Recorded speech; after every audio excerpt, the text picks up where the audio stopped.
بسم اللہ الرحمن الرحیم۔ السلام علیکم ورحمۃ اللہ وبرکاتہ۔ نبی صلی اللہ علیہ وسلم نے جو زندگی گزاری ہے،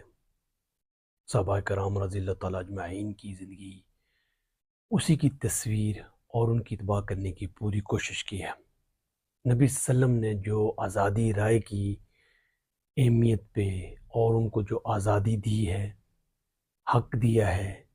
اور جتنے بھی بشری تقاضے ہیں ان میں ان کو بھرپور کام کرنے کی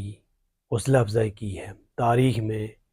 یہ چیزیں نہیں ملیں گی۔ نبی صلی اللہ علیہ وسلم سے جو محبت تھی، والانہ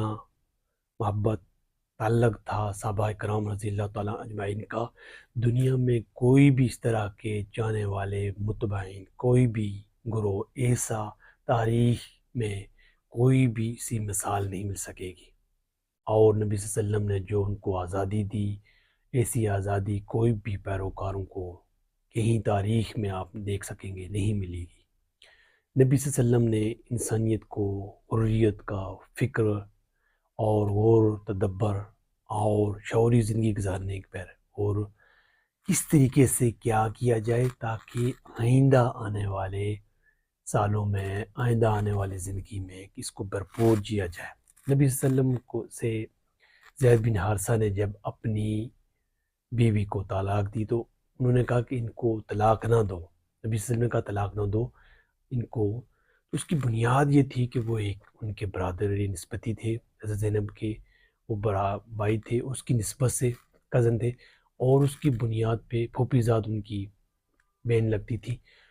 اور آپ یہ دیکھ سکتے ہیں کہ زید بن حارثہ جو یہ غلام تھے، وہ جو داغ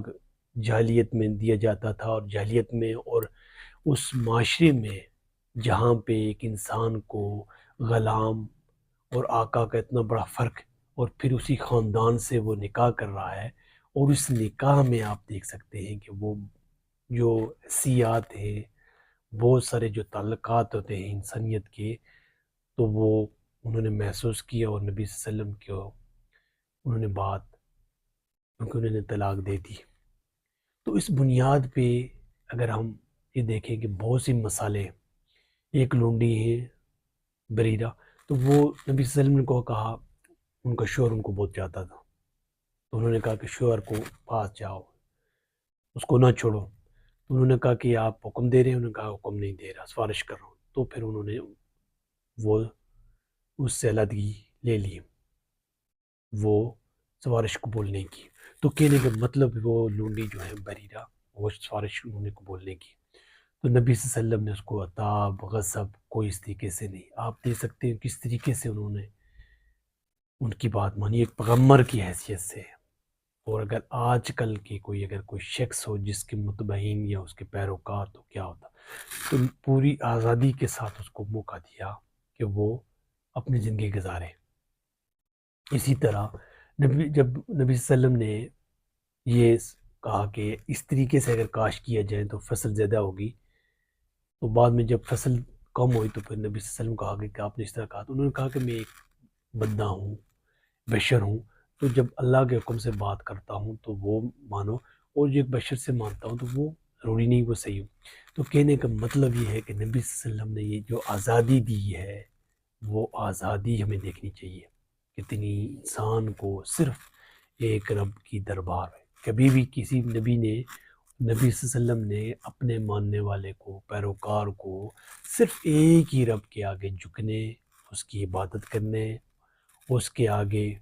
اپنی نیاز اور اپنے ساری دعاؤں کا منبع وہی ہے۔ نبی صلی اللہ علیہ وسلم کی اطاعت جو ہے وہ اللہ کے اذن سے ہے۔ نبی صلی اللہ علیہ وسلم کی جو ذات مبارکہ ہے وہ اس بنیاد پہ ان کی اطاعت کہ وہ اللہ کے نمائندے ہیں، اللہ کے پیغمبر ہیں۔ حق اگر کوئی سمجھ سکتا ہے تو نبی حق بیان کر سکتا ہے، کیونکہ وہ انسانوں ہی میں سے ہے، بشر ہی ہے، اور کس طریقے سے وہ حق بیان کرتا ہے، کس طریقے سے وہ حق کو جو ہے دوسروں تک پہنچاتا ہے، وہ خود عمل کر کے ایک انسان ہونے کے ناطے وہ کس طریقے سے دوسروں کو بتاتا ہے کہ یہ اس طریقے سے کیا جائے، کیونکہ پیروی کے لیے عمل مسٹ ہے، عمل، اور اس کے لیے رول ماڈل ضروری ہے۔ تو نبی صلی اللہ علیہ وسلم سے بڑھ کے کوئی رول ماڈل نہیں ہے۔ تو ہمیں دیکھنا چاہیے کہ نبی صلی اللہ علیہ وسلم کی ذات مبارکہ ہی وہ ذات ہے جس کی پیروی کی جائے گی، اور بہت سی مثالیں ہیں جن سے ہم سمجھ سکتے ہیں کہ نبی صلی اللہ علیہ وسلم نے جو حریت فکر اور انسانیت کو وہ دس دیا جس کی وجہ سے وہ دنیا میں غالب قوم رہے۔ حضرت عمر فاروق رضی اللہ عنہ نے جب نبی صلی اللہ علیہ وسلم کو ایک موقع پہ تو انہوں نے کہا کہ آپ اللہ کے رسول نے کہ ہم مسلمان ہیں، کہ ہم ساق پہ نہیں، ہم کیا سچے نہیں، تو وہ پوری عمر ان کو کھٹکا لگا رہا، تو انہوں نے بات نہیں کہنی چاہیے تھی۔ وہ حضرت فاروق کہہ رہے ہیں کہ مجھے یہ بات نہیں کرنی چاہیے تھی، اور بہت سے باتوں پہ۔ ایک جنگ بدر میں نبی صلی اللہ علیہ وسلم نے جب اپنے خیمے لگائے تو ایک صحابی ان کو کہتے ہیں کہ وہی کی بنیاد پہ لگائے رہے یا خود لگا رہے، تو انہوں نے کہا یہ میری رائے۔ تو انہوں نے کہا اگر اس کو وہاں پہ نسب کے جائیں، تو انہوں نے